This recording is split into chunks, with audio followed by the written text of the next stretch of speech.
বিভিন্ন ধরনের অপরাধী বিভিন্ন ধরনের তাদের ইনভলভমেন্ট থাকে। তাদের যে প্রিন্সিপাল অফেন্ডার আছে, আবার অ্যাবেটর আছে।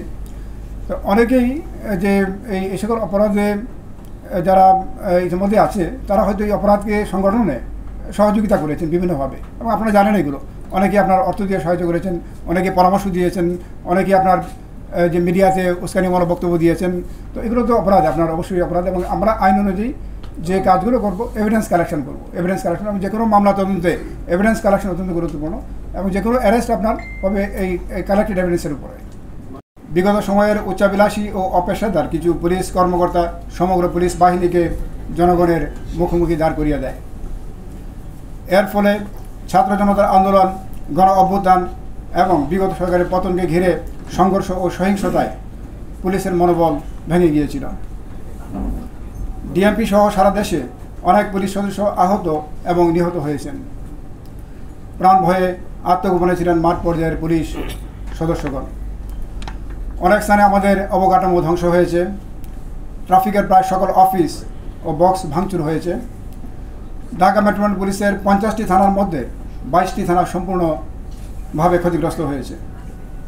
বিপুল সংখ্যক যানবাহন অগ্নিদগ্ধ হয়েছে। প্রচুর অস্ত্র ও গোলাবারুদ লুণ্ঠিত হয়েছে। এ ধরনের ভয়াবহ বিপর্যয়ের সম্মুখীন পুলিশ বাহিনী ইতিপূর্বে কখনো হয়নি। এরও পরিস্থিতিতে আমি দায়িত্ব নেওয়ার পর থেকেই আপ্রাণ চেষ্টা করছি যাতে পুলিশ সদস্যগণ ভয় না পেয়ে দ্রুত কাজে ফিরে আসেন। কিন্তু ইতিমধ্যে কিছু উচ্চাভিলাষী ও অপেশাদার কর্মকর্তার বিরুদ্ধে তাদের ব্যাপক ক্ষোভ জন্মলাভ করে এবং নির্দিষ্ট সংখ্যক কিছু দাবি আদায়ের লক্ষ্যে কর্মবিরতি শুরু করে। তৎকালীন মাননীয় স্বরাষ্ট্র উপদেষ্টা মহোদয়ের সুযোগ্য নেতৃত্বে সম্মানিত আইজিপি মহোদয়, ঊর্ধ্বতন অন্যান্য পুলিশ কর্মকর্তা এবং আমি নিজে রাজারবাগ এবং মিরপুর পুলিশ লাইন সহ বিভিন্ন পুলিশ স্থাপনায় যাই। তাদের দাবিগুলো পর্যালোচনা করে কিছু দাবি তাৎক্ষণিক সমাধান করা হয় এবং বাকিগুলো দ্রুততম সময়ের মধ্যে মেটানোর আশ্বাসের প্রেক্ষিতে পুলিশ সদস্যগণ তাদের কর্মস্থলে ফিরে আসেন এবং পুলিশ দায়িত্ব শুরু করেন। এই সংকটকালে ভগ্ন মনোবলের পুলিশ সদস্যদের কাজে যোগদানের ভীতি দূরকরণ এবং আইন শৃঙ্খলা রক্ষায় সারা দেশে প্রতিটি থানায় সশস্ত্র বাহিনীর সদস্যগণকে মোতায়েন করা হয়। তাদের উপস্থিতির ফলে ভীত সন্ত্রস্ত পুলিশ সদস্যগণ এবং জনমনে আস্থা ফিরে আসে এবং আইন শৃঙ্খলা পরিস্থিতি দ্রুত উন্নতি ঘটতে থাকে। সশস্ত্র বাহিনীর সদস্যগণের সহায়তায় আমরা ঢাকা মেট্রোপলিটন পুলিশ এলাকায় সকল থানা কার্যক্রম ও ট্রাফিক বিভাগের সহ অন্যান্য সকল বিভাগের কার্যক্রম দ্রুত সাথে চালু করতে সক্ষম হই।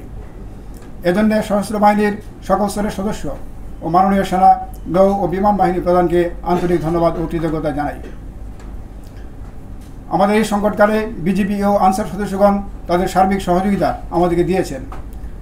তাদের সকল সদস্য এবং সম্মানিত বিজিবি ও আনসার মহাপরিচালক মহোদয়কে আন্তরিক ধন্যবাদ ও কৃতজ্ঞতা জানাই। এর পাশাপাশি ছাত্র জনতা সহ ঢাকা মহানগরীর বিভিন্ন সামাজিক সংগঠন পুলিশের মনোবল বৃদ্ধিতে বিশেষভাবে সহায়তা করেছেন।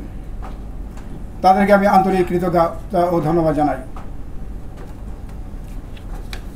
প্রিয় সাংবাদিকবৃন্দ, আপনারা জানেন 1976 সালে মাত্র 12টি থানা ও 6000 পুলিশ সদস্য নিয়ে যাত্রা শুরু করে ঢাকা মেট্রোপলিটন পুলিশ, এবং এরপর থেকেই নগরবাসীর আস্থা ও নির্ভরতার প্রতীক হয়ে বর্তমানে 50টি থানা ও 34,000 জনবল দিয়ে ঢাকা মেট্রোপলিটন পুলিশ জনগণের পুলিশি সেবা দিয়ে আসছে।